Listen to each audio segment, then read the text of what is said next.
through.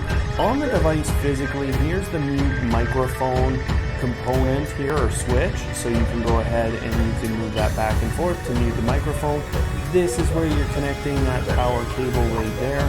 And way on the bottom here, and this is going to be hard to try and make sure you can see it, there's a little button right there, and that's actually how you factory reset this button. Now, once you do plug in the device, and I'll show you this, your control buttons on either side are your volume, and then you can also start and stop music if it's currently playing just by a simple tap there on the device. Alright, now I've set the device over here, and I'm going to go into my Google Home application here just before I get it plugged in. You don't have to go in before or after, it really doesn't matter when you go into the application, but I'm going to leave it sitting there just so you can see it as I plug this in, the exact timeline of when everything happens. So let's get this plugged in. So there, I've just plugged it in, and right away you can see the dots coming online here.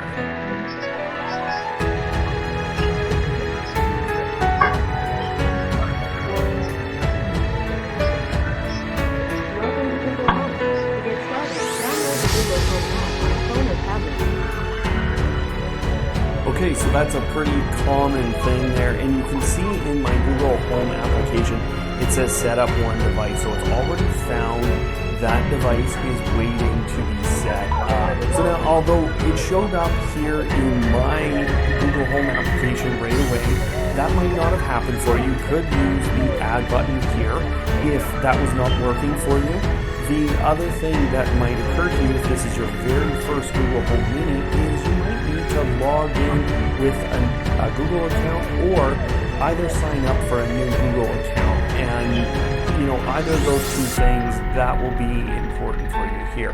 One thing to think about with that Google account before you go signing in or creating a new one, this will be the account that will drive a lot of your connected services. So, for example, Google Photos, that will be tied to your Google account. Same thing with the calendar, stocks, a number of news things in the future I see being more and more tied to your Google account as well. So, that Google account drives a lot as we go here, and I will show you those things as we get things set up here today. So I'm just going to start by hitting set up one device, and now I have to choose a number of things to get this set up. So the first thing is the home that I'm setting it up. Now I didn't show you that before, but the home is more than likely, you as a first person, you're only going to have one, and then otherwise, if you have more than one set up, you're going to choose which home you want it in. Now, why would you have multiple homes? Well, that story is basically, if you want to segregate devices into different control schemes, you can go that way. Now, it's looking for this Google Home Mini, and it did find that device. If it didn't show up here for you, there are some Wi-Fi troubleshooting steps that I'm going to give you kind of towards the end of this setup process. Now, let's go ahead and move on. Click on the Google Home Mini that we have here, and now it's just going through a connection process. So the first question we've got, did you hear that sound? Now, I did hear the sound. If you didn't, you can hit try again. But yes, I did hear that sound. Now, do you want to help improve Google Home Mini by sending them some statistics and things? I would choose no, because I have a ton of these devices in my home at this point. And where is this device going to be located? So you're picking from the rooms, and I have a number of rooms in my home already. If you don't, you can go down here to the bottom and create new rooms. Now, this one's actually going to reside in the kitchen, and I'm going to put it on kind of a sideways stand. So I'm going to choose the kitchen for now, and now I'm choosing my Wi-Fi network. A difference between you and I here is that in the past, I've put in credentials to my Wi-Fi network. If you haven't, you're going to have to put in those credentials. So this is a good point to kind of stop for a second and talk about Wi-Fi network connection and some of the troubleshooting steps. Now, what I'll tell you in general is that Google is, this device isn't going to make a lot of mistakes unless you have a real problem device. Your more likely issue is Wi-Fi network traffic. So a couple things to think about when you're setting up a device like this. Keep it away from a number of Wi-Fi broadcasting or 2.4 gigahertz broadcasting devices. What I mean by that, phones, other smart home devices broadcasting on that 2.4 gigahertz. And the same thing goes for your router. You shouldn't have a ton of devices around that are broadcasting or utilizing that signal. That can create a lot of interference in your home network. So number one, you kind of want to limit the direct interaction of Wi-Fi products right next to these devices. Another thing you can do if you're not making that connection or you're not seeing the Google Home Mini is you can bring it a little closer to your router and keep your phone in kind of the general vicinity as you go through this, not really close. You can see I'm less than a meter away here. That works just fine. But 4 to 6 meters in terms of distance between the Google Home Mini and your router is ideal, and that's actually what Google tells you on their support website. The other thing you can do is really just reset your router. You should be able to pull that cable right out the back, wait a bit, wait about 30 seconds, plug it back in, and it should bring everything back up just normally. It'll take about a minute, and you can tell that that's worked by watching your Wi-Fi signal on your phone. Does your phone reconnect to that Wi-Fi? Once it does, then I think you can go ahead within the next 5 to 10 seconds, go ahead and try and reconnect to this device. So those kind of help you to get Wi-Fi connected. After that, you're going to want to talk to Google support directly. So support.google.com, that will redirect to the chat available for your country, and they will call you if there's significant issues and you need them to walk you through some things. So because everyone's Wi-Fi setup is different, their network is different, that's about as much as I can help you with in terms of troubleshooting your Wi-Fi connection. Now, like I said, it's time to go forward here and connect this device to Wi-Fi. You would have to put in your Wi-Fi credentials if they weren't already saved to Google. And once it makes this connection, you will have the opportunity to save that network to Google's, basically to their database, and therefore you won't ever have to put in those credentials on the Google. Next up is the Google Assistant setup. So now the physical device is set up here, but you need to get the assistant which powers the device set up. Now they're just telling you about the program. You should read that, don't get me wrong, but it's just telling you about how they share your data. Now the next thing is using your voice assistant to recognize your voice. So when you speak to your Google Home product, you're going to have to be recognized, and that means you get personal results, whether it's calendar, work location, or your home location, kind of the navigation there. All people utilize that functionality as well as utilize your contacts on your device. So you can go ahead, you can view more, but ultimately you want to agree, and then it's going to ask you to the Google Assistant or voice. So what you'll actually do is to Google Assistant and they just run Google. So once you've done that, now we're talking about personal results and actually turning that feature on.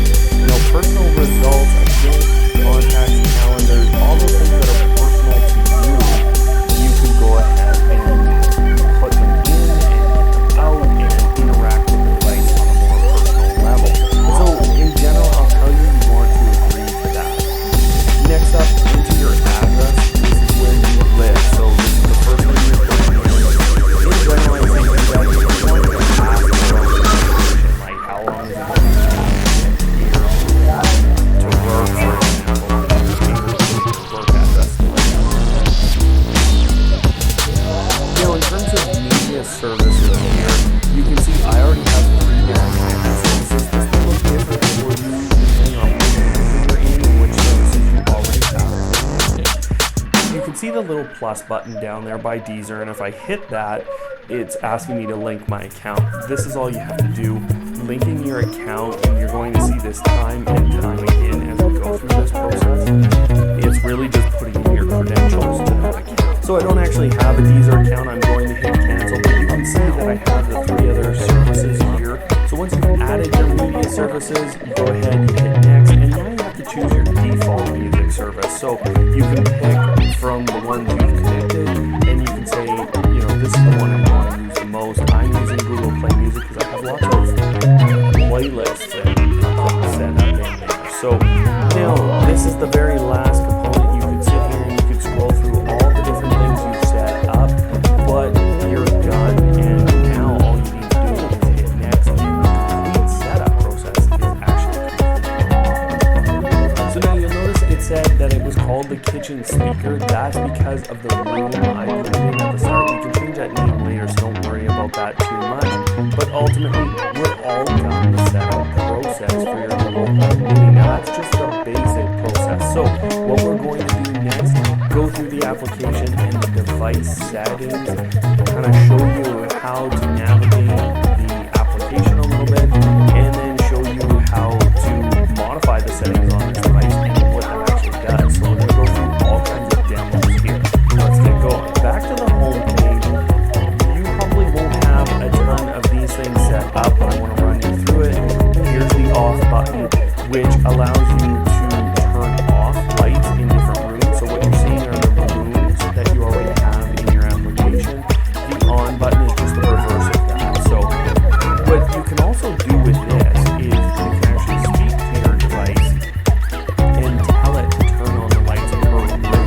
Now, because I've set it in the kitchen, if I have any lights in there, and I don't currently have any lights set up in my kitchen, then I could actually just say turn on the lights to the Google Home device, and it would contextually know which room it's in and turn on those lights. So because it's in the kitchen, it would turn on the kitchen lights or turn off the kitchen lights. What you can also do is call the room out by name or say turn on all the lights, and it will turn on all the lights in your home. So let me show you here real quick what that looks like.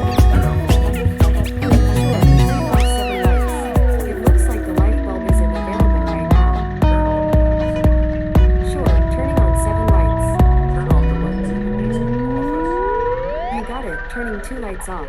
Turn on the lights in the basement bedroom. Okay, turning the basement lamp on. You got it. Changing 2 lights to red.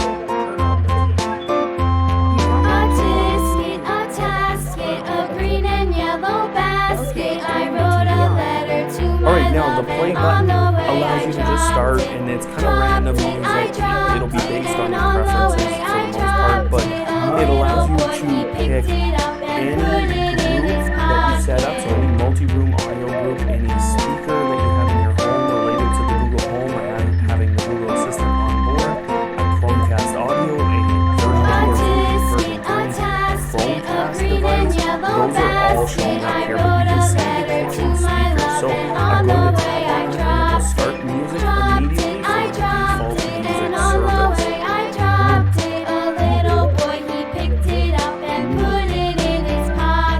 for the default music service. Enough of that. Now, I don't know why it played that song, but again, it's kind of random. Now, here's the interface that came right up as soon as I hit play. You can see up at the top here, there's an equalizer that I can go ahead and utilize. And I'll say in general with the Google Home Mini, you kind of want to turn up the bass a little bit, turn down the treble a little bit, and that'll kind of balance the speaker out. It's a little stronger in the mid and high ranges than it is the bass range. Now, the play and pause buttons you saw in the middle, and here's the volume control that I have as well. You can see it physically changing the device as well there. You can also move back and forth in the song right through this and skip back 30 seconds utilizing that button. Now, you can also stop casting, and you can open the application, your primary application, as long as it's located on the device here. You can open that application, and you can go and, of course, modify what's actually playing, and then use this kind of a cast button to actually cast that device. So let me run you through a more comprehensive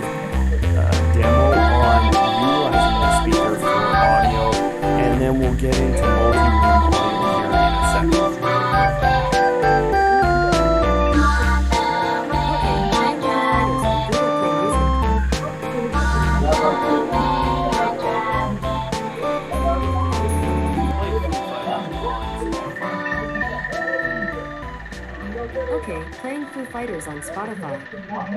Volume to 30%.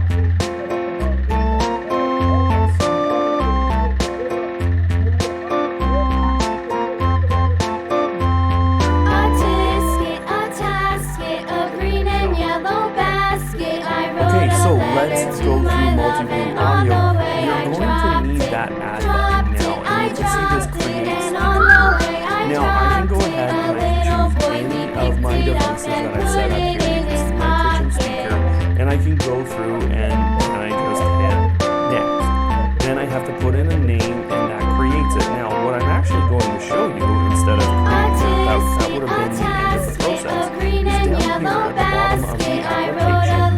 Here are my now, what does that do for you? Well, these are already my pre-created ones, so I'm going to go into this office group. It's not playing anything right now, but what I am going to do is choose the devices that I want. So I can go ahead and I can modify these groups, and I can add in my kitchen speaker right there. So now I hit next, and there, it's added into the group. Now, if I didn't like the name of the group, I could change it up at the top here. If I wanted to delete the group entirely, I can press that button right there. So that allows you to manage those groups as well. And now that we have this office group, I can go ahead and start music on that by simply requesting my Google Home device to play on Office Group.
There's one more setting later that I'll show you with the device settings itself, where you can actually manage how long of a delay is between your different speakers. So I'll show you that in a little bit.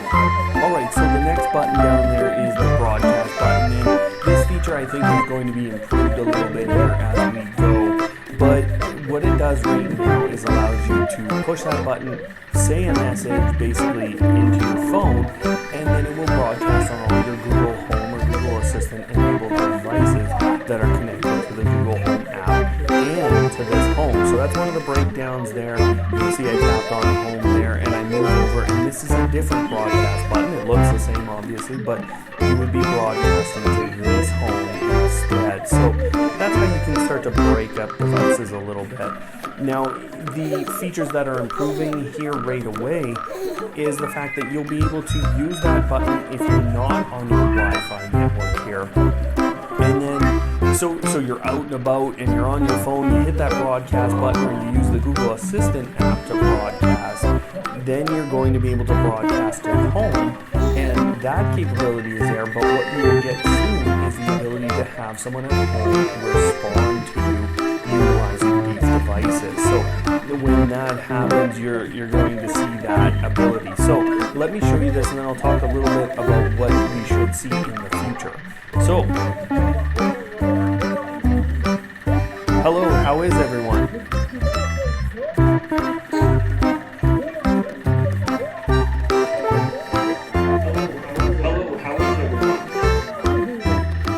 So I think you can tell there's a few Google Assistant or Google Home devices here in this room, and it will sound a little confusing as you put that out if there's a number of devices sitting together. Now in the future, and this is what we're going to see, I'm sure of it, it hasn't even been announced by Google, but I'm sure you're going to have the ability to direct your broadcast to different devices, so essentially call your other devices. So I think over time we're going to see the capabilities of that button expand quite a bit. So now I'm going to walk through the device settings here for our Google Home Mini. So I've got to scroll down here, and you can see all these different rooms I have set up. You might not have that, but if I tap on the name of the room, I can go into that room, see all the devices, and then I can go into each device separately. I can modify the name, I can modify the home it's in, and I can modify the room. And if it's a connected service like this device, which is connected to Samsung SmartLink,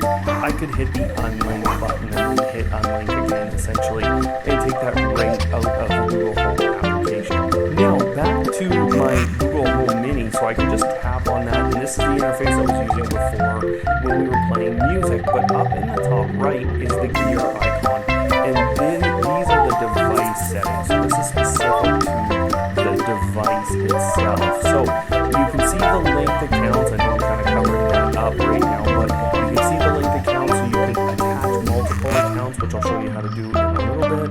The name, the home, the room, and any groups that it's been included in. So, when you set up a new device, if you come in here and you want to attach it to multiple groups, there you go. That's all I have to do right there. Now you can see it's in all those other groups. If Wi-Fi is a problem or you're switching Wi-Fi services, you can go in there and go ahead and modify which one it's attached to. Digital well-being is a very interesting service here. We could set that up per device. So when you come into your device here, set it up, and the first thing we're going to do is set up filters. Now, do I want to filter what anyone can do with this device, or only supervised accounts and guests? So, for myself, I've been voice matched, and else I add to the home, they can be voice matched as well, and then therefore, if they're not a supervised account, which in the future you're going to see kind of a hierarchy, I'm sure of this, that's how home automation or automation in general works, a hierarchy of options. So, for now, I'm just going to leave it as supervised accounts and guests, and I'm going to choose that device. I can choose multiple devices if I'd like, so you can see I can do that, and then I hit next. Now, what do I want to allow from video perspective? Now, because this is a Google Home Mini, you would think video is not really important, but later you will choose a default TV to play videos on. So when you speak to this, can you restrict that content, or do you want to restrict that content? So do we allow, YouTube restricted mode? Probably not. If this is going to be a public device that a child is going to use, you probably want to turn that off. So now in music, do I want to allow any music or only non-explicit music from specific services? Now, if you think about it, you can have your default music service be the one that allows explicit music, and then you can use these other services if you like. You can kind of filter those or leave those so that any music can play on those, and you just simply tap on that. A child would have to know, I want to play bad music on Spotify. They would have to give that command if that's not your default music service. So that can help you manage basically all of that content. Now, do you want to allow calls, and do you want to restrict answers or only allow photos from actions? Now, those are all capabilities that can really restrict your device. Obviously, calls is just calls. You want to make those calls, allow anyone to make phone calls. Do you want to restrict the answers, which will very, very much restrict your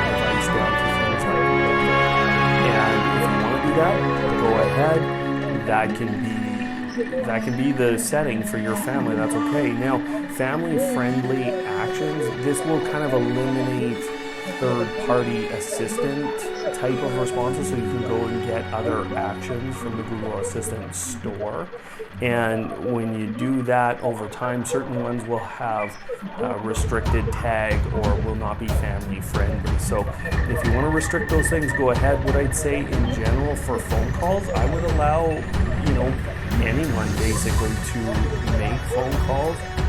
Either I'm at home or my child wants to call me for some reason, so why would I restrict that? So now my filters are done and we're moving on to downtime. So when do I want this device to be quiet and, block all the distractions, stop music and video, and essentially still allow the alarms and timers to work. So if this is going to end up in a public space or it's going to end up in a bedroom, I think you're going to want to set up this downtime. Now again, I can choose multiple devices if I'd like, and then I can also choose which days I want that to happen. So I can totally customize, and I can pick random days if I'd like, hit next, choose my downtime, so when I want it to start, so 11 p.m. to 6 a.m., I'll just leave that 6 a.m.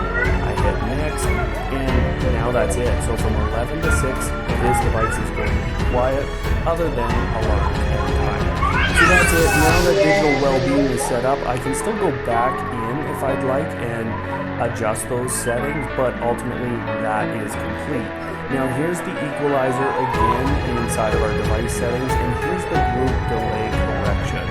And what I'm going to tell you is anytime you're casting to a group of speakers and they're close by, you're going to want to work with this screen on multiple devices. And what I'll tell you is find the device that is the furthest ahead in the song, and find the device that is the furthest behind in the song. Take that device that's the furthest behind and delay it as much as you can, or what you need to catch it up to that other device. And when you do that, everything else can be in the middle in terms of synchronizing audio. So that's the way to start the process, and you just sit here and you change the slider right here. It can be a little hard to grab sometimes, but there you go. You change the slider, and that's your synchronization slider basically. What I'll say is my Google Chromecast was the device that was the furthest ahead in terms of how far the song had been played into. So it was the one that was the furthest ahead. The one that was the furthest behind was actually my Google Home, my standard Google Home device. This was somewhere in the middle or very close to my Google Home, and the Google Chromecast, the Chromecast audio rather, was very close to my Google Chromecast. So, in general, what I'll tell you to do is find the device that's the furthest ahead in the song and find the device that's the furthest behind in the song. And what you do is you delay the speaker or the Chromecast. In my case, it was the Chromecast. I had to delay that the full 200 milliseconds that you have use of the slider basically inside of the application. I had to defer that 200 milliseconds fully to get it to basically synchronize with this device. Now, that's what you have to do. You identify the first and last speaker, and then you just make them all meet that last speaker based on delay. And unfortunately, if you have too much delay for some reason, you're not able to do this. I wouldn't expect it. It's kind of expected that all the audio in your home should be around that timeline, but if you have additional Wi-Fi devices like a Wi-Fi extender, that's going to be something that's going to add another delay to your system. If you have other hops or other hubs, things that are kind of taking up lots of traffic, you may run into extra delay. So now let me actually show you really quickly. You can see in the first part of this, there is that funny delay, and really all I'm doing is moving that slider on my Google Chromecast to match up with my Google Home here, and then both of them are synchronized, and at that point I'm able to synchronize everything. So you can see from the first to the last part of this next demo the differential, and you can actually hear it synchronizing. Now